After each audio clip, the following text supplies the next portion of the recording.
बहुत दूर दूर के गांव से आए हुए मैं सभी किसान भाइयों माताओं का स्वागत करता हूं। मेरा नाम राजन तिवारी है और मैं ग्राम बसौरा से हूं। और हमारे गांव में लगभग 70 बीघा के आसपास जमीन यानी कि 68 बीघा है टोटल, तो आप 70 बीघा ही मान के चलिए। तो 70 बीघा मेरे गांव में जो है भूमि अधिग्रहण की जा रही है।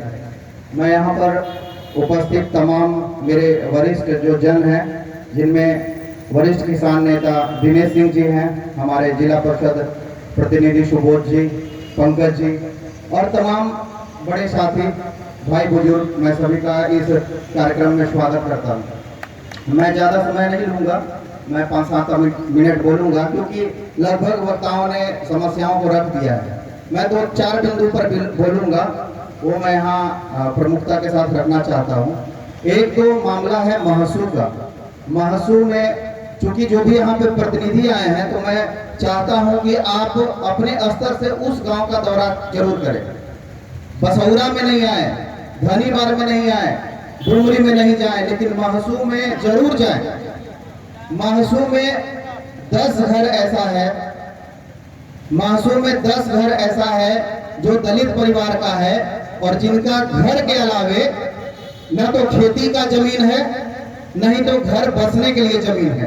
और ये यहाँ की जो प्रशासन है, यहाँ के जो डीएम है, यहाँ के जो भू अर्जन पदाधिकारी हैं, वो निरंकुश व्यवहार करते हुए न तो उनके साथ उन्होंने आज तक वार्तालाप की है, न उनके साथ में कुछ बात करने के लिए तैयार हैं।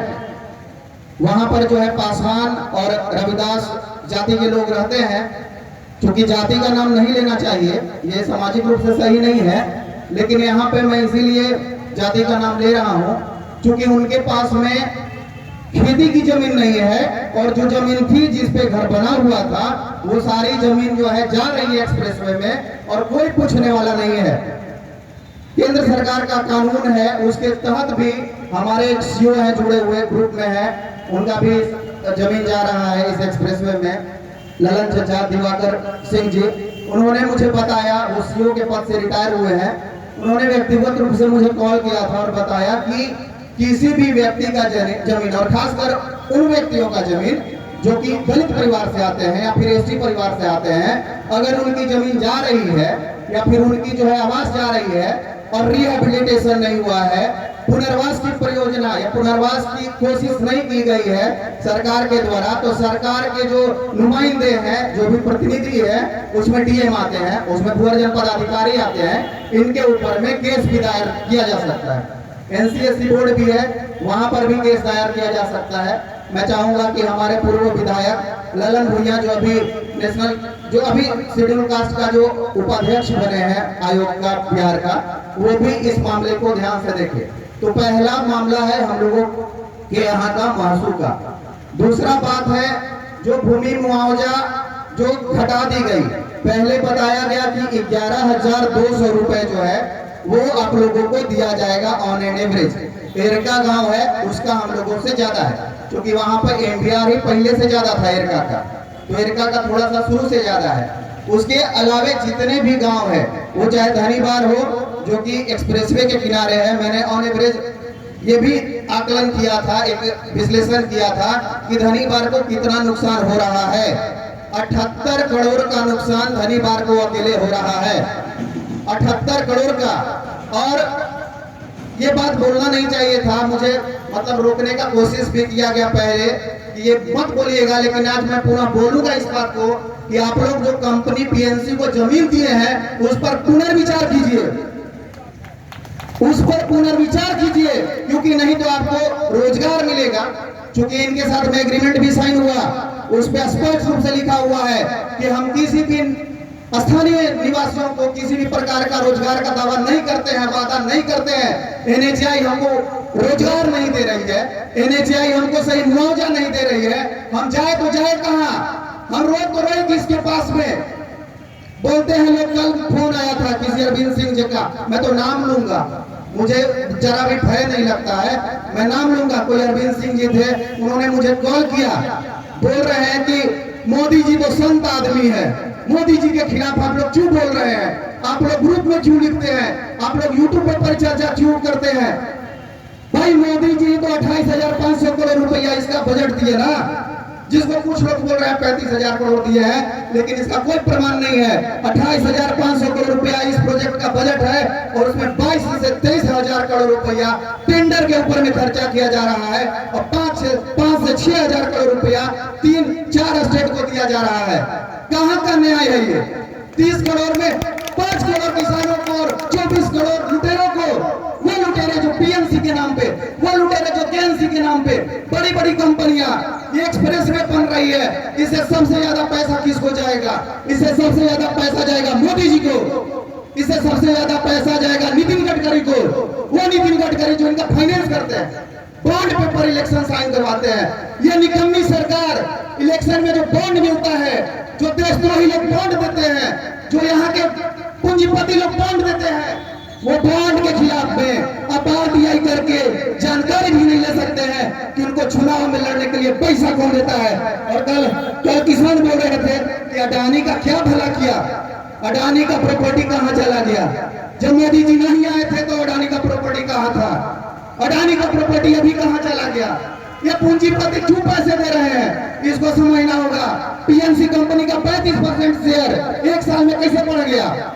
जो हम लोगों का टेंडर लिया है, आपका किसान का पैसा 6% ब्याज भी नहीं मिलता है आपको, बैंक में 1-2% वो भी नहीं मिलता है। अगर एफडी आप नहीं कीजिएगा तो एफडी में मिलता है 5-6%। हम लोगों का पैसा कहाँ से मिलेगा? हम लोगों का फ्री में अगर जमीन लेना है ले लीजिए। डालमिया नगर में किसानों ने फ्री में जमीन दिया था, उनका जगह का विकास होना था। अभी हमारे गांव में 60 बीघा के आसपास और जमीन नापा गया है। 70 बीघा मेरा जमीन चला जा चुका है। 300 बीघा का मेरा पूरा रैयत है।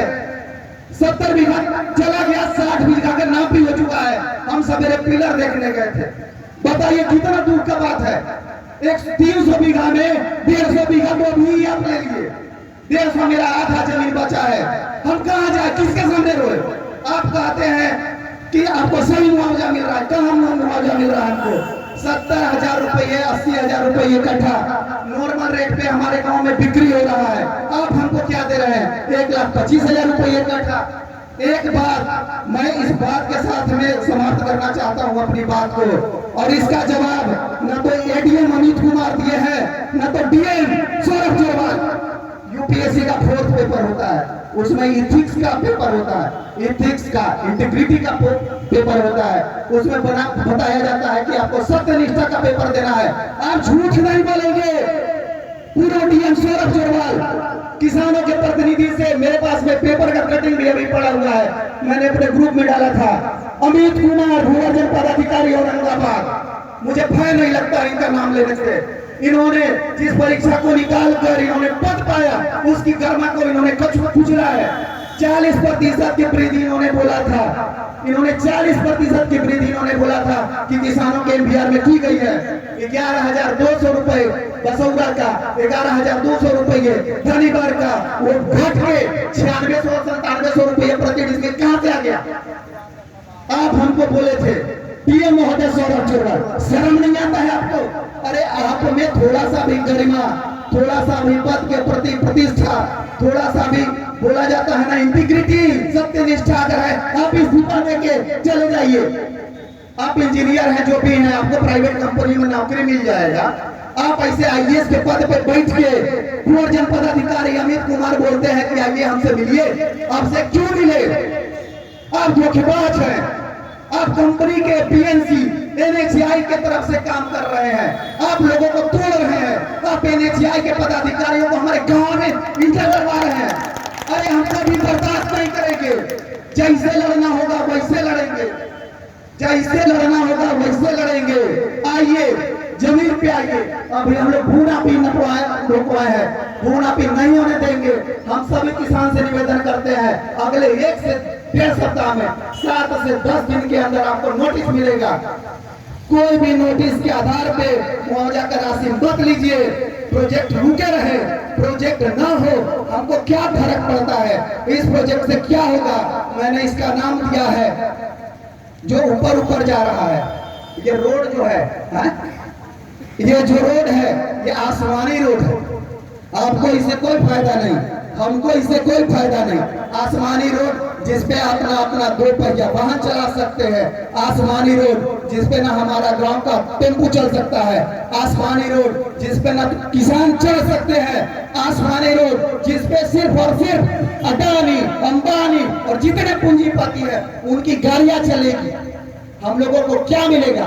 हमारे पास में 6 लेन नहीं है, हम लोग 6 लेन से नहीं जुड़े हुए हैं। 15 किलोमीटर पे 6 लेन है।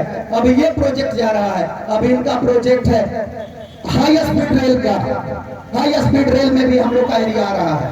अब हम जाए तो जाए कहाँ बताइए?